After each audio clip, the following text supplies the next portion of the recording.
تحقیق بتاتی ہے کہ پبلکلی پینے کے پانی کی سپلائی سے فلورائڈ کو ہٹانے سے کیریز کی شرح میں نمایاں اضافہ ہو سکتا ہے، خاص طور پر بچوں میں۔ اسٹڈیز نے ان علاقوں میں دانتوں کی خرابی میں نمایاں اضافہ دکھایا ہے جہاں پانی میں فلورائڈ کی کمی یا زیادتی ہوتی ہے۔ مثال کے طور پر پاکستان کے بھی بہت سے علاقوں سے پانی میں فلورائڈ کو کم کر دیا جاتا ہے، خاص طور پر ان علاقوں میں جہاں قدرتی طور پر زمینی پانی میں فلورائڈ کی زیادہ مقدار موجود ہے۔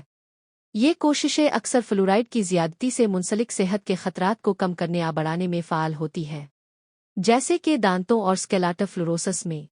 فلورائڈ قدرتی طور پر پایا جانے والا معدنیات ہے جو دانتوں کے انیمل کو مضبوط بناتا ہے، جس سے یہ بیکٹیریا سے اور تیزابیت کے حملوں کے خلاف زیادہ مزاحم بنتا ہے۔ فلورائڈ دانتوں کے لیے فائدہ مند ہے، لیکن اس کا ضرورت سے زیادہ استعمال نقصان دہ ہو سکتا ہے، دانتوں اور ہڈیوں کو نقصان پہنچا سکتا ہے۔ اس لیے دانتوں کی صحت کے لیے فلورائڈ کی مناسب مقدار کا استعمال ضروری ہے، جو کہ زیادہ تر لوگ ٹوتھ پیسٹ کے ذریعے اسے حاصل کر سکتے ہیں۔ اگر دانتوں کے لیے فلورائڈ ضروری ہے تو اس صورت میں نقصان دہ بھی کہ پینے کے پانی میں زیادہ مقدار میں فلورائڈ دانتوں اور ہڈیوں کو نقصان پہنچا سکتا ہے، خاص طور پر بچوں میں۔